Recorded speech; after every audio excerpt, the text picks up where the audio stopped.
كتولي خاوله معنا مباشره. استقطاب لاعب مهم من حجم حكيم زياش للوداد، اش يمكن نقولوا على الصفقه سي فؤاد؟ لاعب اللي يعني تجربه كبيره لا في المنتخب اللي لعب المنتخب الوطني المغربي، المشاركات في كؤوس العالم، تجربه كبيره في اوروبا في العديد من الميادين. اش يمكن نقولها فؤاد على هذه الصفقه هذه؟ اولا لا يمكن ان يختلف اثنان على ان الصفقه ديال جياش هي صفقه مهمه وعندها اهميه كبيره وقصوى في مسار الوداد البيضاوي الحالي. علاش؟ لان القيمه ديال اللاعب لا تناقش، العطاء ديالو لا يناقش. الدخول الى البطوله الوطنيه اللي هي اول بطوله في افريقيا بالارقام، ثبت بان بالارقام هي البطوله رقم واحد.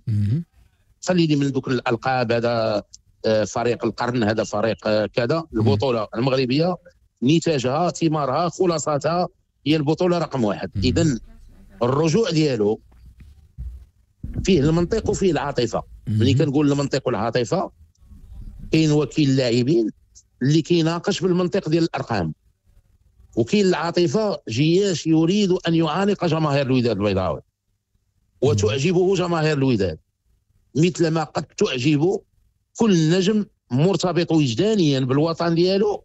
غتعجبو جماهير الرجاء والجيش، المغرب فاسي. هذه الجماهير هي اللي كتصنع واحد الفرصه باش كتستقطب اللعاب، لان اللعاب بدون حب بدون تشجيع لا يساوي شيء.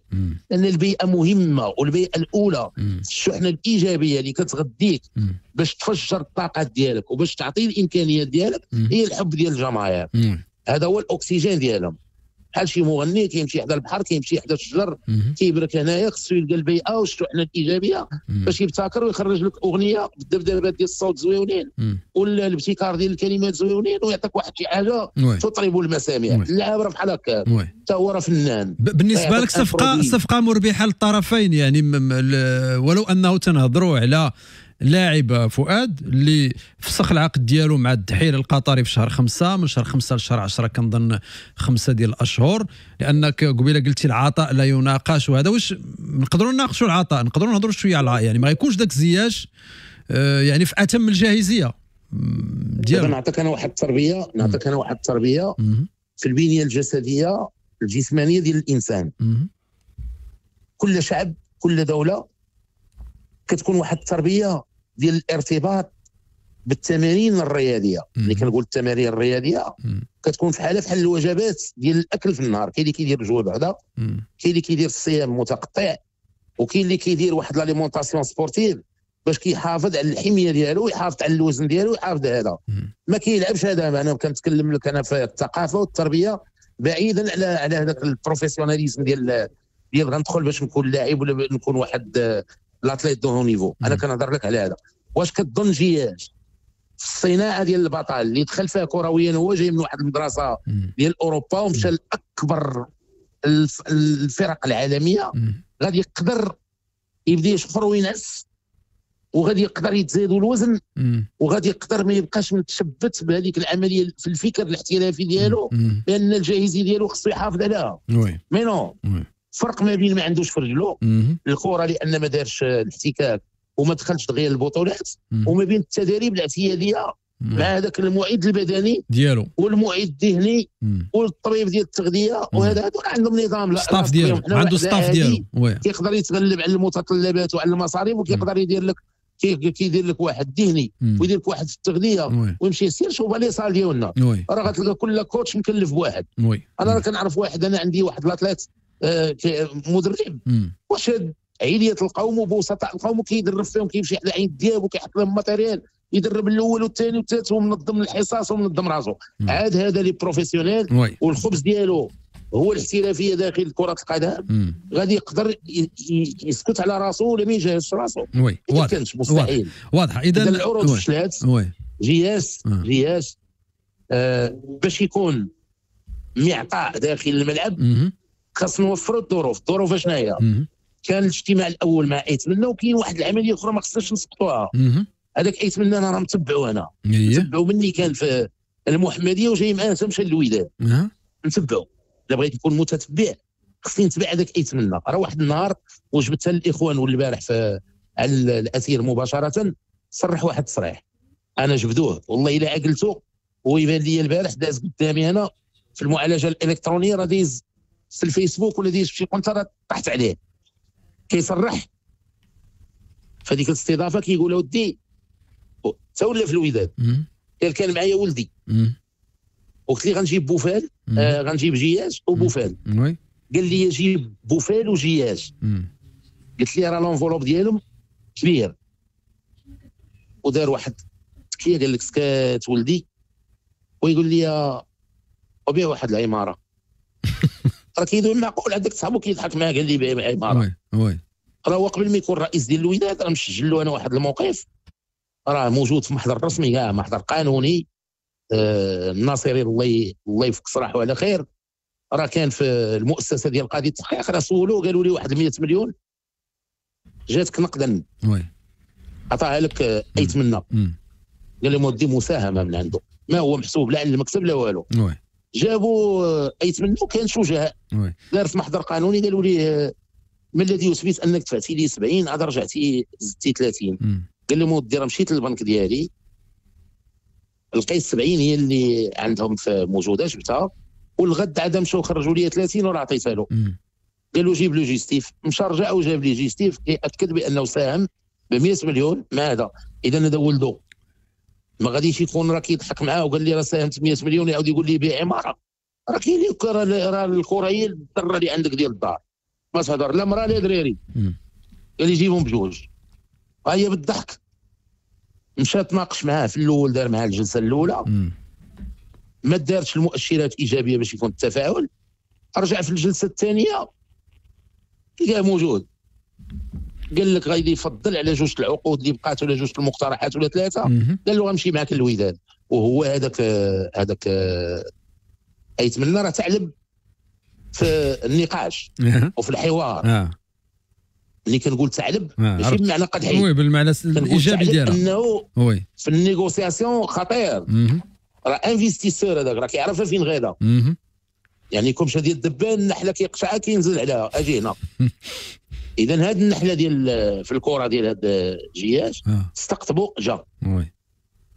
جا بواحد الاتفاق بلاجون ديالو بكل شيء، فضل الوداد على العروض اللي بقات الاخرى، وجاي الوداد جاي حبا في الوداد في جماهير الوداد.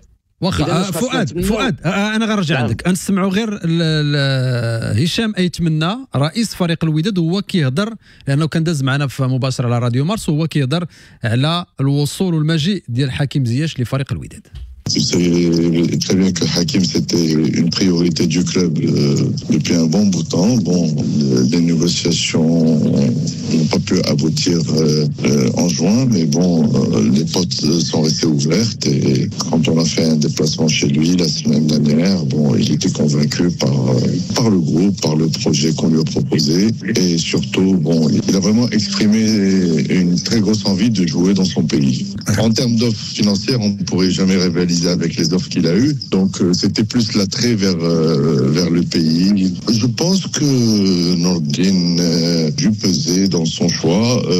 Adil Hermesh qu'on va présenter demain parce que malheureusement le calendrier nous a pas permis de le présenter. Mais le fait d'avoir aussi dans le staff quelqu'un comme Adil était important aussi.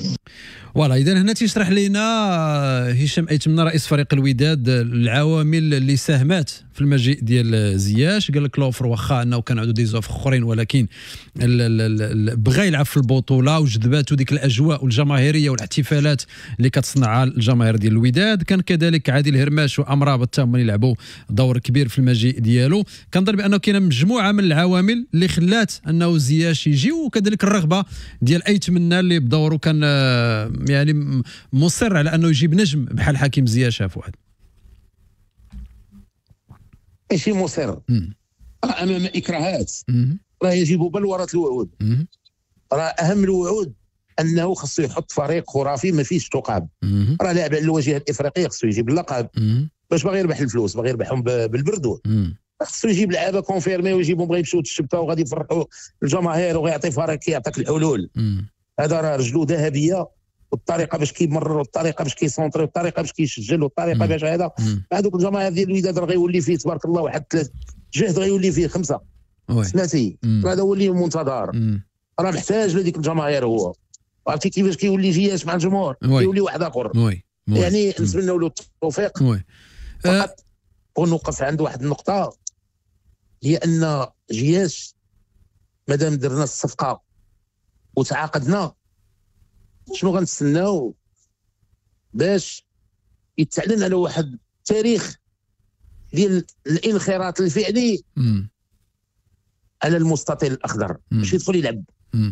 حنت فؤاد لان هذا هو ما اثار الجدل مؤخرا. غادي نرجعوا نهضروا على هذا السؤال لانه هو اللي غادي نعطيو حيز كبير، ولكن لانك هضرتي لي على البروجي ديال ايتمنى انا غير ناخذ عندك الراي ديالك وشنو كتشوف انت البروجي ديال ايتمنى، لانه الان بدينا تنهضروا على ايتمنى بغى فرقه مقاده، بغى فرقه كبيره وتنعرفوا هو يبغى الامور تكون مضبوطه، ولكن هذا البروجي تيبغي الفلوس فؤاد وسبق لينا وهضرنا وبزاف ديال المتحدثين ماشي غير حنا بزاف قالوا ربما ولا كاين بوادر ازمه صامته تقدر في اي لحظه تحرك تخلخل. الان تنسمعوا زياش، كاين مرابط، كاين بروجي اخر تا هو اللي غنجيو نهضروا عليه ديال التلفازه. الوداد مقبل على انه غتكون عنده قناه خاصه ديالو.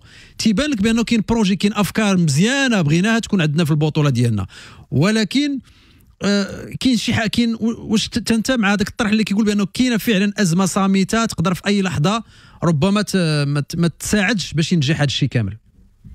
شوف بوتوزاز غادي نقول لك واحد القضيه باش نتفاهموا عليها مزيان.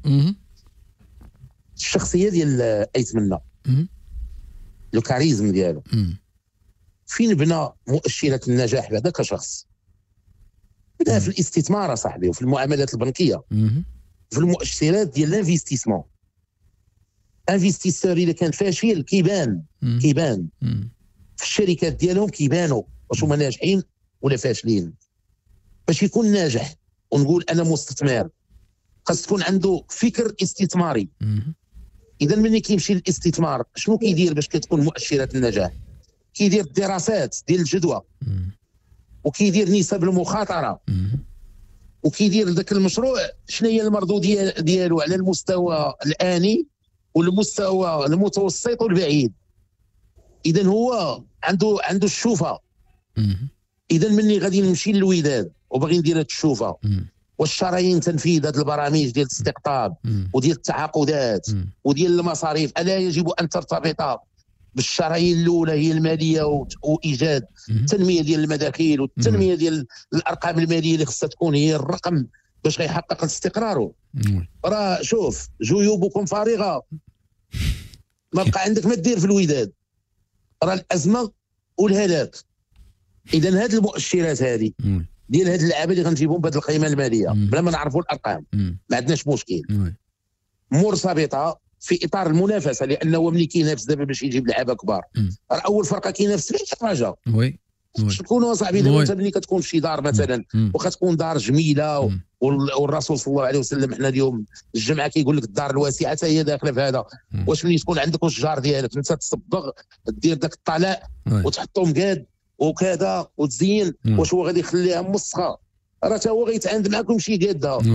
هذه هي المنافسه الجميله اللي مذكوره في القران. اذا الرجاء شق الطريق في البحث عن استقرار مالي هو عنده الشوفه ديالو. الرجاء احاديه الجانب مشات للاستثمار ديالها، خرجوا دوك الرؤساء السابقين داروا هذيك عيط لهم الوالي ديال الدار البيضاء مهيديه مشكور، جلسهم استراتيجيه كبرى ديال الجامعه لتاهيل الفرق الكبرى والفرق الصغرى وتكون هي النموذج. مشاو لمرسى ماروك لقاوها مستعده مؤسسه مواطناتيه الدرع البيئي الاجتماعي كمخرج، حطوا فيه الاطر ديالهم، حطوا السته الاخرين هذا، حطوا الشركه 8 ملاير راه دخلت للكونت. وسمعني مزيان، القيم المالي اللي باغي يديروا ايتمنى باغي يديروا بشكل مختلف على الرجاء واستافد من الرجاء. مني غيحط لوغو ما غيحطش بحال الرجاء، مني غيحط الطريقه الحسابيه ديال الشركه اللي دارت التقييم واخا يجيب نفس الشركه غيديرها بمنظور ماشي ديال احادي النشاط كيما الرجاء، غادي يديروا متعدد الفروع وغيدير التقييم في الفروع وغيمشي للتقييم بشكل اخر وما غيحطش الديون. اذا غادي يطلعها، مني غيطلعها عنده ورا قدامه 3 الشركات، عاطي الكلمه وعاطي الاستعداد. وكاين الاراده عند ديك المؤسسات ما باغيش يعلن عليهم. علاش؟ باش ما يفشلوش، حيت هذوك الشركات امتى غادي يجيبهم يقول لهم بسم الله.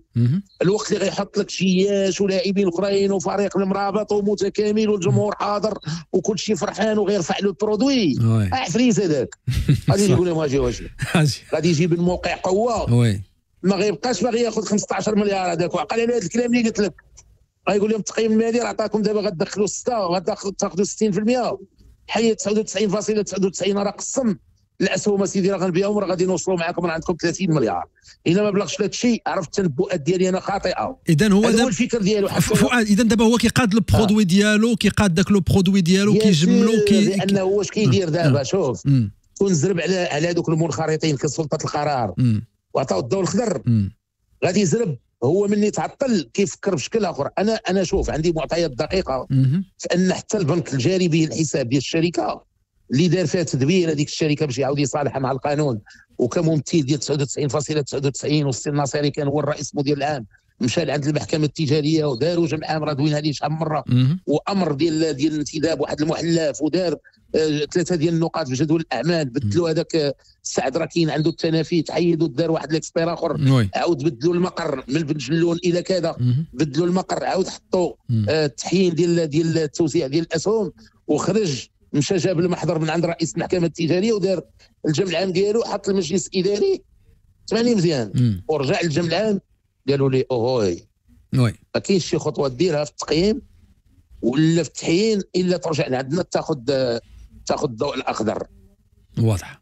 مني وقفوا هنا كيربح هو في الوقت، بحال كيحط في الساس، يحط في الارضيه، عاد غادي يعيط يقول لهم انا اجيو هنايا الشركات، ها الاستثمار وهذه راه الوداد وها المؤشرات فين وصلت، غيحيد لك الديون، غادي يدير لك العزله مقاده، وغيحط تقييم بطريقه علميه وبطريقه فيها دراسات عميقه، وغادي يحط لك واحد الارضيه ان الاستثمار غادي ترفع الاسهم ديالو، و60% غادي تتباع بواحد الرقم ما غنقولش لك خيالي، ولكن الرقم مهم جدا. مزيان. فؤاد ولكن هنا تنهضروا على تضحيات شخصيه، لانه تنهضروا على هو كرئيس، هو اللي شكون اللي كيميزي، هو اللي كيميزي. دابا باش نهضروا على اللي يتزيه ليه السي، اسمح لي راه الوداد ديال ولا لا يتزيه ليه، واخا يكون يسمع فيه اسم الناس، اسمعني نقول لك هو راه عارف الوداد كبيره، عارف الوداد وداد الامه، عارف الوداد الجماهير العريضه، راه شرفوه في ان يدفعوا به بالاجماع، قالوا هذا هو الخيار البديل في فتره انتقاليه جريئه. راه كيميزي من جيبوها فؤاد، راه من جيبوك هذا الشيء كامل اللي دار، وهذا الشيء كامل اللي انتقدوه عليه، لا فاش كان جاب موكوينه ولا ديك اللعابه اللي جا. لا لا لا لا لا لا قول لي اشرح لي. لا انا ما متفقش معك. شوف الوداد ما محتاجه حتى شي واحد يمن عليها، لا يتمنى ولا شي واحد اخر، يتمنى عنده خطوات محدوده. اسمح لي قول لي تمام، هو عنده مال قارون، راه الشيء اللي باغي نعرف، بغا يعرفوا الناس. قول لي عطيني التحليل ديالك، التحليل ديالي. اسمعني نقول لك، قول لي. لا يكلف الله نفسا الا وسعها.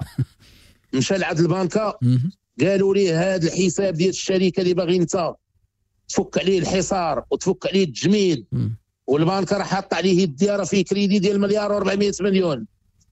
قال لهم انا اضمن ضمانه شخصيا، نخلص انا، حلوا لي الزو يديكم، ودخل معهم على اتفاق. المبادره الاولى قبل ما يكون رئيس راني دويت لك عليه بان راه عطى 100 مليون مساهمه. اسمعني مزيان، قول لي. اصاب ولكن شي حاجه اخرى غنبداو نزيدوا فيها باش نديروا الماكياج ونديروا هذا، ونبداو نديروا شي حاجه مزيفه، ونديروا الشعارات الرنانه، راه غنخرجوا على الوداد وغنخرجوا على ريوسنا، ما بقات لا مصداقيه لا والو. خنتكلموا بالواقع في الحدود ديال المبادرات ديالو. كاينه مؤشرات، ولكن انا راه كاين المراقب ديال الحسابات التابع للجامعه، راه الا بغى شي واحد يسلف شي فرقه راه كاين ادوات قانونيه مصدريه، راه خصو يدير محضر ويدير هذاك الكريديت دون، هادشي راه تمنع حتى في ميثاق الشرف ديال الرؤساء. انا تحطت شي ما نبقوش كذبوا على ريوسنا، ولا عطيتي شي حاجه لا تعتبر صافي عطيتيها، مشات وي ديال الفرقه مشات.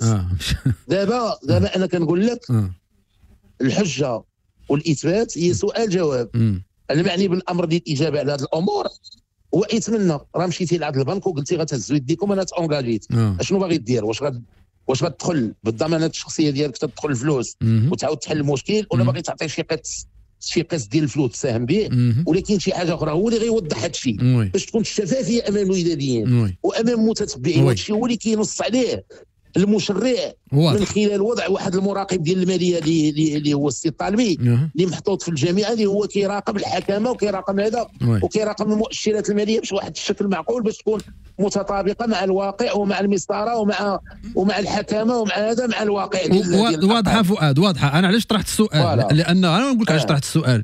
ملي كتقول لي امرابط راه غادي تنهضروا على تعاقد فلوس وعلى صالير كبير. ملي غتقول لي زياش تنهضروا على تعاقد كبير وصالير كبير. ملي غتقول لي بزاف ديال الامور ماشي اش كنقول لك، لانه ماشي اي نادي يقدر يجي الوقت لهذا الشيء غادي تفسر هذا الشيء كله. فوالا دابا واش حنا دابا بلاتي واش نخلعوا هاد الشركات اللي غيجيو نقولوا لهم حنا راه داخلين كنغامروا غنلبسوا اللي ما يواتيناش، غنلبسوا اكثر من اللبس ديالنا.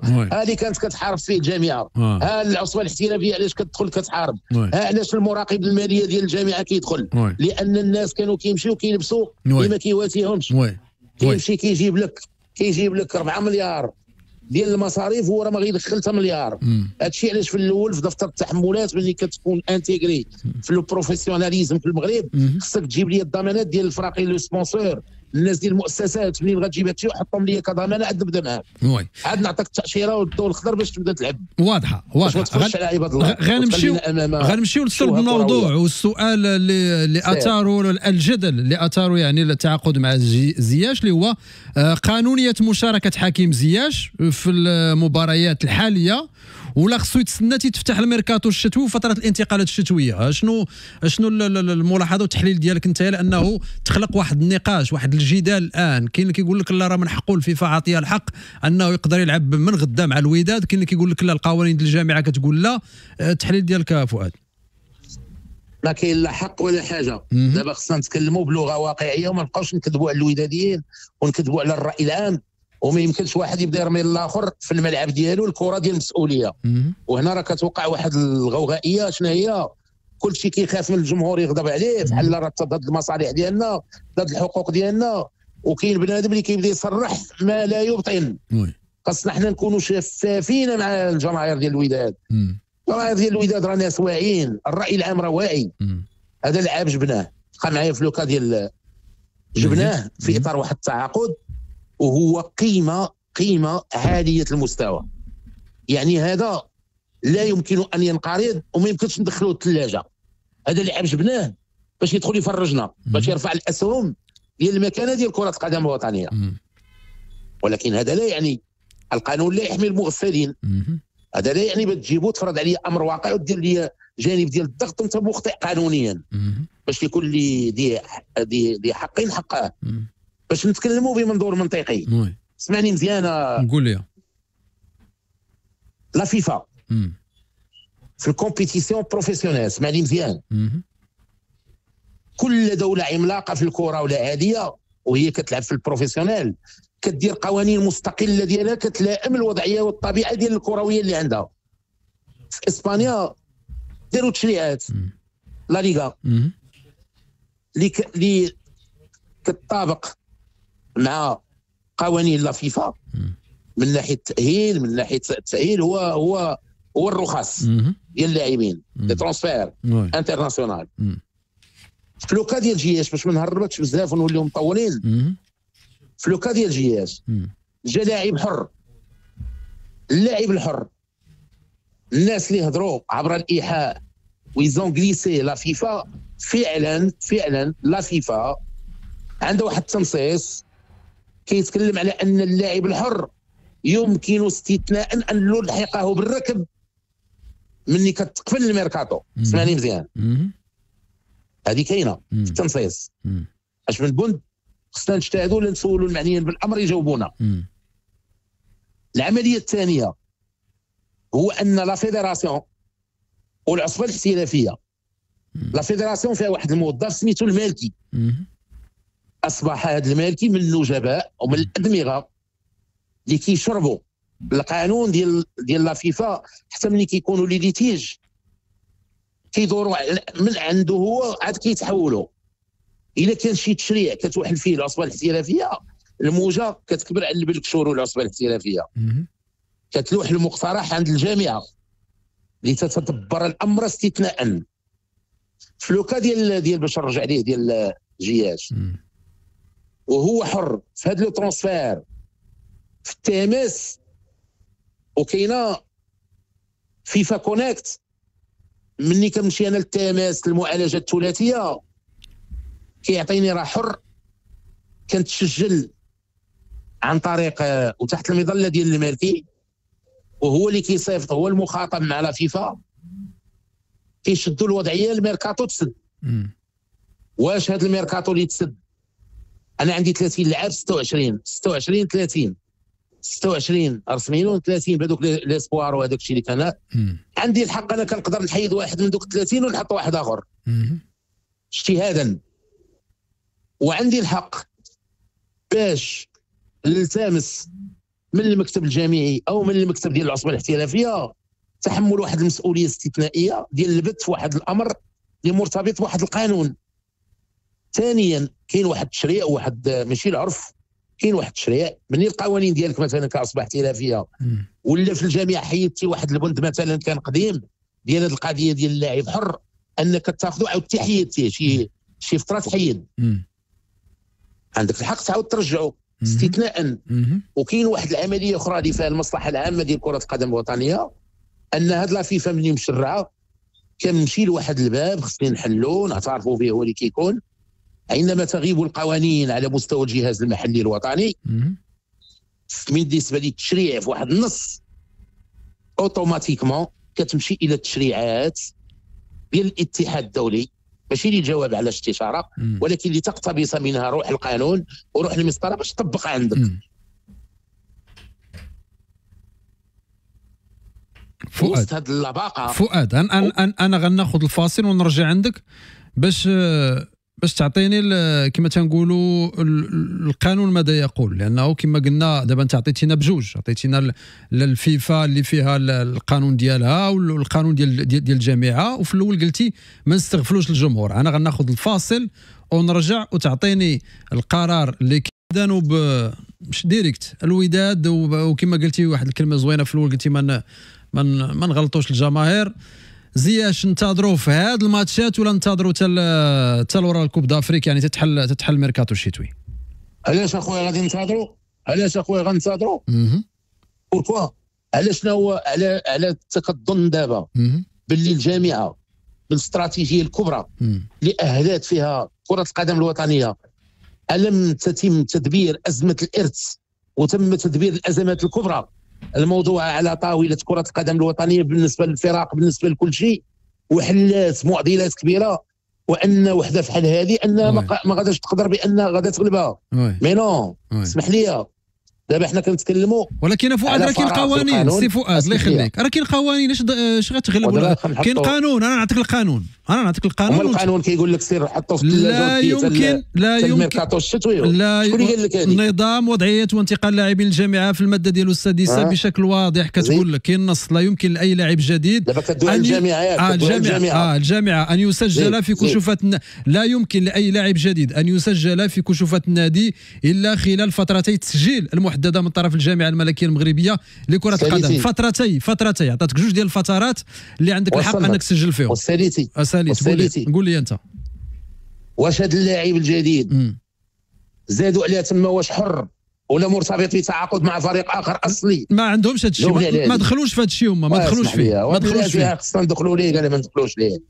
لا فيفا راه في السلاسه، لا فيفا راه دارت واحد البند صريح كتقول فيه بالنسبه لوضعيه اللاعب الحر اللي ما عنده حتى فرقه، جاي مطلق، جاي حر، باغي يدير تعاقد جديد، داروا ليه بند تما يرخصون له في ان استثناء تدخلوا. ولكن المشكل لو كان دابا في اسبانيا اوتوماتيكمون غيدخل هو لاعب حر واخا خارج الميركاتو، لان القوانين ديالهم داروها فيها.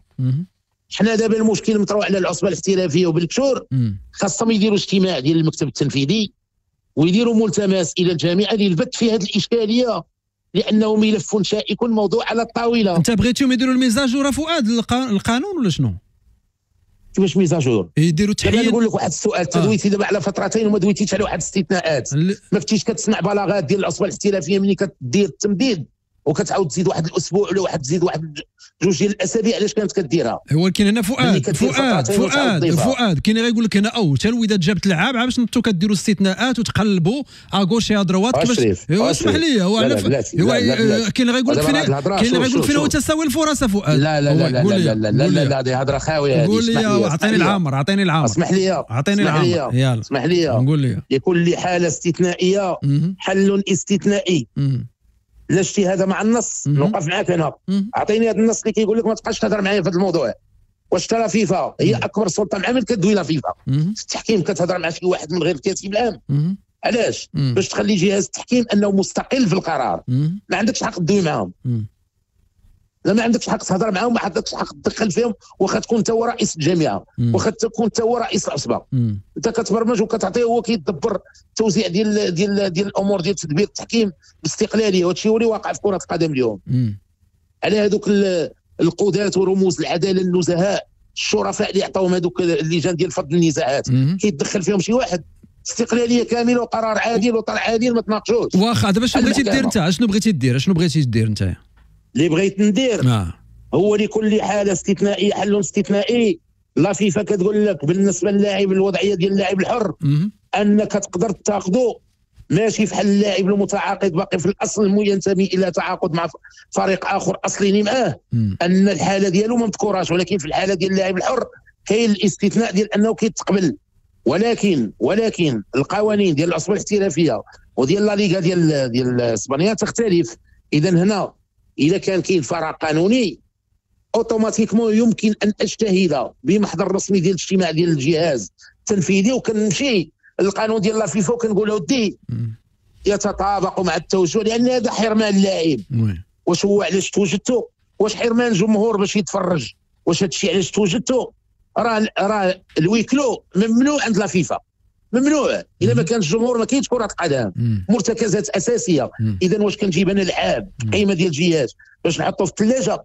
خصك تدخل يتلعب باش نشوف الجاهزيه ديالو، نشوف واش ضعاف، واش المردوديه ديالو مزيانه، واش ما غيدير والو، واش غيدير مزيان. هذه نناقشها معاك، ولكن باش نحطوا في الرفوف نجم من النموذج من النجوم وان مصلحه الفرق راه كلها سواسيه. انا متفق معك، ولكن فين كيتضرر عند شي فريق انه يلعبوا جهاز لاعب ضده؟ بالعكس انت غتشوف فراقي الاخرين غيبداو يتصوروا معاه، لانه يعتبر هو رمز من الرموز ديال كره القدم الوطنيه.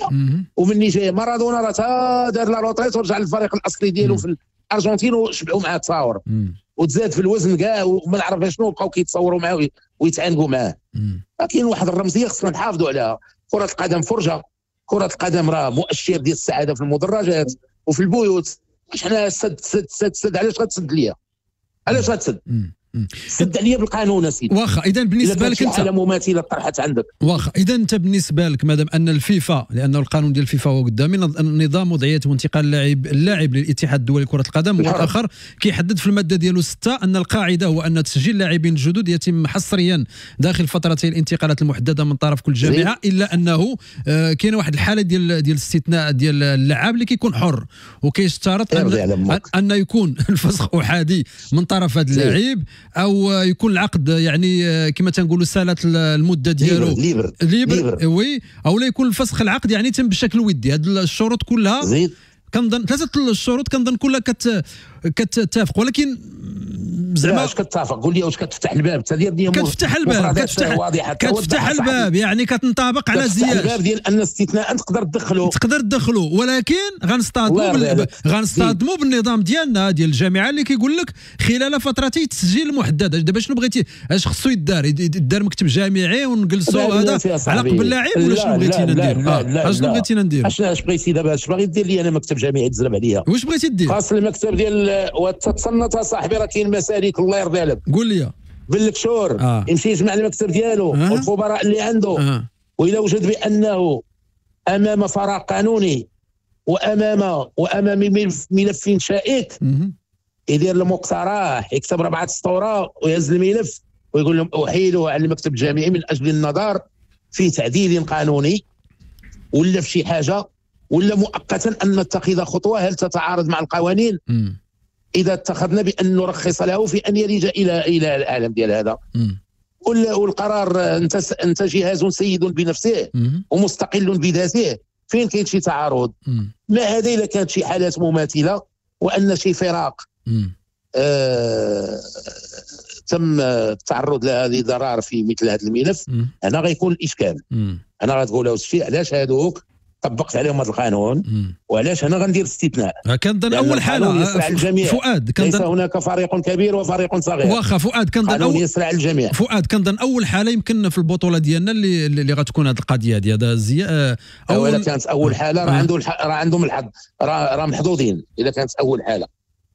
وي لكل حاله استثنائيه حل استثنائي، خاصه وان التشريعات في الاتحاد الدولي تعطي الحق للاعب الحر، وفي الحاله ديال الجهاز تنطبق العمليه وتتوافق مع الحاله في ان نعطيه الاستثناء في ايجاد حل. واخا عندي لان اصل الكره شنو هي الجمهور يطلع المدرجات واللاعبين يلعبوا الكره. اش غنشدوا علاش ما يلعبش؟ انا باغي نتفرج فيه من غدا. عندي انا واحد، اش غتحرمونا منه؟ عندي انا واحد تساؤل، لانه تنهضروا على هذا القانون ديال الفيفا كنظن طبق هذه مدتين ولا عامين ولا 3 سنين، بينما التحيين واش ما كتشوفش بانه الا مشينا باش نحطوا الامور قانونيه ونضبطوها نديروا تحيين ديال هذا البوند رقم 6 اللي كاين في ديال وضعيه انتقال اللاعبين، يولي يمكن لاي لاعب جديد يتسجل في كشوفات النادي خلال فترتي التسجيل اللي محددها الجامعه، ونزيدوا هاد ليكسيبسيون هاد المساله اللي دايره الفيفا حتى هي نزيدوها عندنا في الجامعه، يعني تولي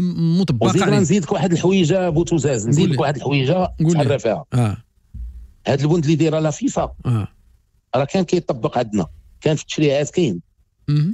راه جا شي حد اقترح باش يتحيد وتحيد، واقيلا كان تحيد، راه كان كاين.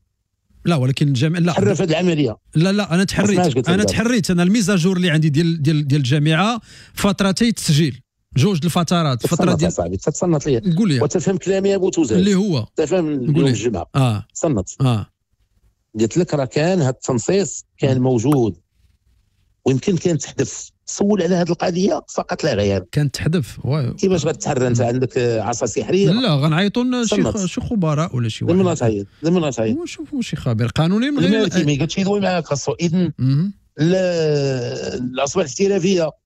وي الا بالكشور يجاوبك ويبغي يتواصل وعبر الخبراء ديالو غادي تلقى الاجابه. اذا لقى الاجابه وجاوب عليها في المستقبل القريب. واضح. شوف هذه القضيه راه واقع. وثانيا هي لن تفيد في شيء. حنا اللي خصنا دابا هو الحل ديال اللعب. ملي واش كاين شي واحد كيجيب شي مهندس يتعاقد معاه ويقول له لا ما تدخلش الشركه ما تبداش خدامه. ولكن راه كاينه قوانين فؤاد، كاينه قوانين، انا ما شغليش الا انت تعاقدتي مع العام. الله سيدنا محمد رسول الله. وكاينه قوانين اصاحبي خصها تسري على الجميع. واسي بوتوزاز قول لي. والقانون راه سلس. القانون عندما لا يتعلق بوجود ضرر يمس طرفا ما راه يمكن ان تتعامل معه بسلاسه. راه من الصباح وانا نقول لك لكل حاله استثنائيه حل استثنائي، والسلاسه هي ان تجتهد. الاجتهاد القضائي راه موجود. ايوا على هذا الحساب ايوا حتى الفرق على هذا الحساب حتى الفرق الاخرين يمشيو يقلبوا اللي عنده اللي يبان لي شي لعاب ليبر ولا هذا يجيبوا يلعبوا معاه، الا كنا ما غنلتزموش بهذه الفترتين ديال. ايوا خلي الوداد تفتح لهم الباب الا دارت تولي مشرعه ودوز عند وحدين اخرين حتى يستافدوا. اش بغيتي كاع اللي ولا حر نجريو عليه نخليو بارك مع عاطي العمل. كي داير هذا؟ حنا مع تطبيق القانون، حنا مع اسياده القوانين، حنا ما كنتكلموش بواحد العاطفه ديال دير استثناء. هذه الوداد اسيدي ما قال لك حتى واحد دير هذه. الا ما كنتيش نطابق قلتي انت اول حاله اسيدي، لا اول حاله ولا فيفا فاتحه الباب تعرف حللك ترجم. ما عندكش حق انت تجتهد. راه بعض المشرعين على المستوى المحلي في العالم كله في 5 قارات كيقول لك إذا وقع فراغ في قوانينك الداخلية وأنظمتك الخاصة وقانونك الأساسي تعود إلى قوانين الجهاز الدولي الوصي لتقتبس منه الإجابة. مفهومة هذه تاهي؟ وي كترجع للفيفا، هي القانون الكبير. وي راه دابا لا فيفا راه عندها التبويب. إذا أنت ما عندكش في التشريع وما عندكش ما يعارض وما عندكش ما يضر بأطراف منافسة، اطلقنا الفراجة. دخل اللعاب نشوفوه. علاش شكون اللي غيكون في حاله ضرر؟ اللي كيخلص واحد باش يدخل يدير هندسه كرويه وخطط داخل للمساهمه في الفرجه وفي اعطاء نتيجه تفرح الجماهير، ولا متضرر طرف منافس. ليس هناك ضرر يمس احد. كلشي باغي يلعب في المنافسه مع الوداد ومع سميتو. مالنا باغيين حنا نربحوا بالدغليش. تعرف الدغليش شنو هي؟